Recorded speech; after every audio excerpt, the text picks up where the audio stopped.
So SmackDown sucked balls this week.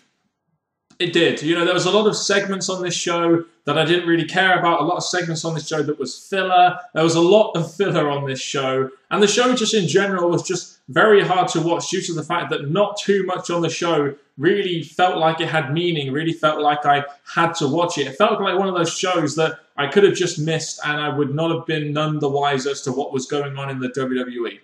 It's just kind of how it felt to me. I think there was a reason for this, though. I think the reason was the lack of talent. A lot of the talent, according to NoDQ.com, a lot of the talent had to fly out to Glasgow and to the UK to actually do some tour dates and some live shows and stuff, which meant they were there on Monday Night Raw, but on the Tuesday night taping of SmackDown, they weren't there. So the lack of talent may have been due to that and the inability, and you know, it really does limit writers as to what they can actually do, and it does really limit the ability to continue on storylines and feuds, etc. So I'll put that down to this show being bad.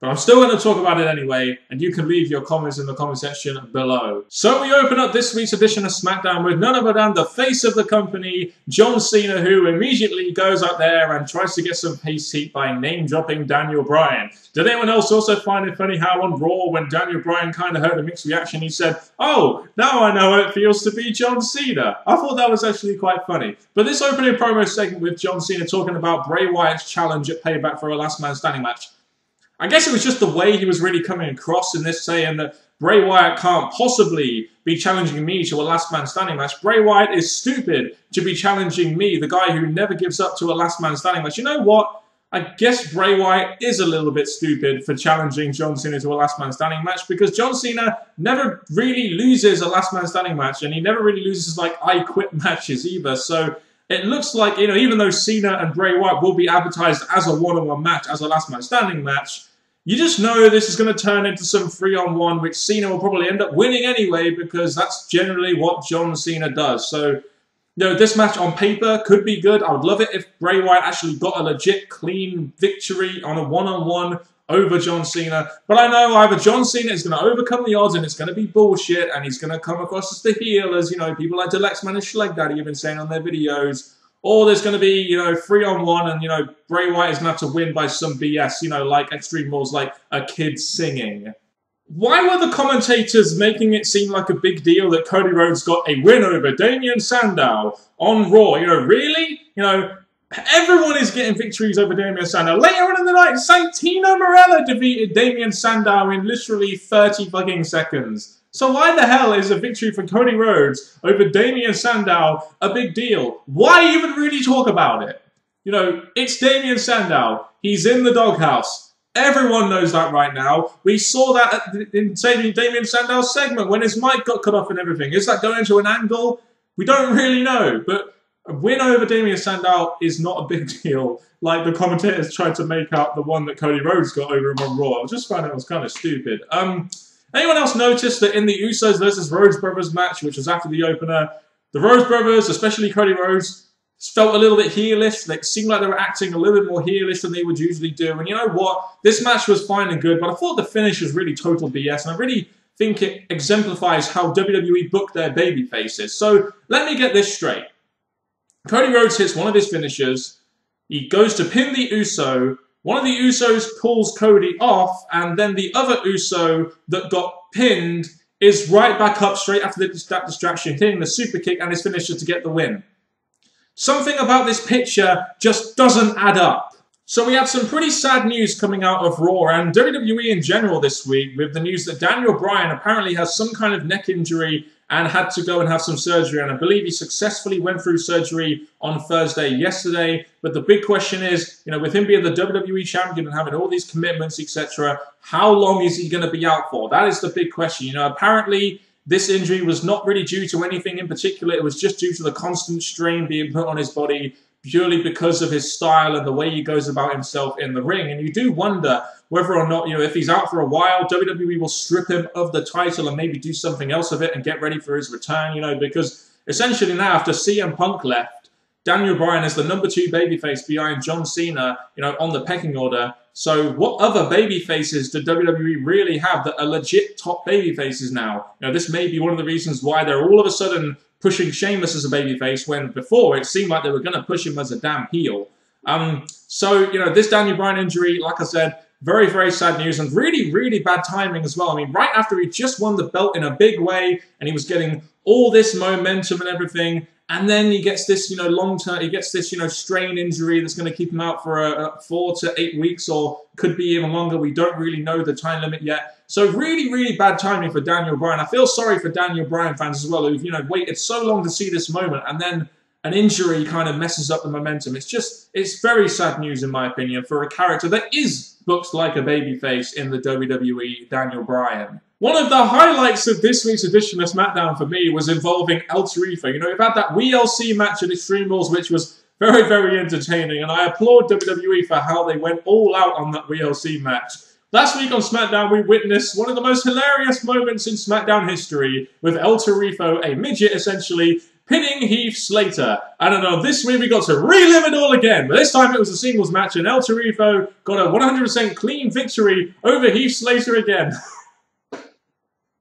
Heath Slater is just like the ultimate jobber right now. I think this places him down the pecking order below Damien Sandow because he's getting pinned 1, 2, 3 by midgets. But I'd love to see this every week. I'd love to see El Torito pin every fucking member of 3MB. I don't give a shit about 3MB. They're a crappy-ass faction, so why not use it to get a midget over in the WWE? At least it's entertaining. So in our main event of SmackDown, we had Dolph Ziggler versus Batista, and apparently this happened because of something Dolph Ziggler said on Twitter about Batista, not evolving, and it's got to the point now where, Twitter can make a match in the WWE. It kind of reminds me of WWE's Twitter obsession they had a couple of years ago, So now you get to the point where Batista is winning the Royal Rumble. He, obviously loses a bit of momentum. He turns heel.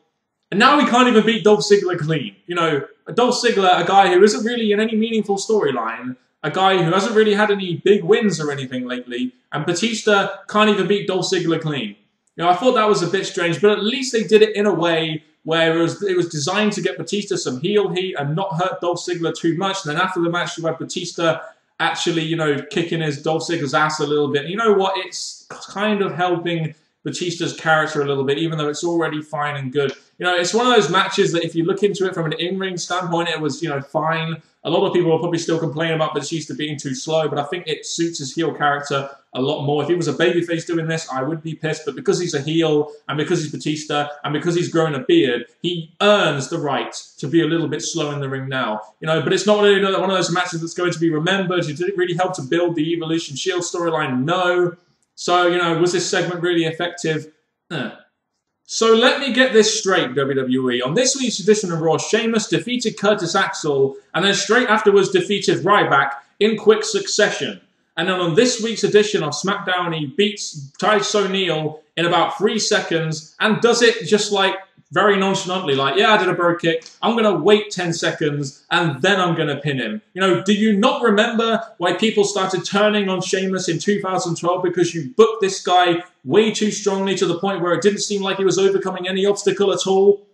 Now, I understand that you haven't done too much of Sheamus, in a while now, and he's now US champion, and, with Daniel Bryan being out, you might want to push this guy as the second babyface behind John Cena. Hell, maybe that was the plan all along, but for God's sake, WWE, like I said, do you not remember why we all turned on Sheamus in 2012? Do you not remember why we don't get invested into babyface characters? Because a guy like Sheamus, he's defeated Curtis Axel and Ryback in quick succession, and Titus O'Neil in 3 seconds or so. It's just not the way to book babyfaces. So I've been hearing that apparently Adam Rose is not a very big hit with people, and I guess my big question is, why? Tell me in the comment section below why you don't like Adam Rose. Is it because he's too fun? Is it because he's not a serious enough character? Is it because you wanted Leo Kruger, who was a boring-ass character that was never going to get anywhere in WWE? You wanted him to be brought up to the roster?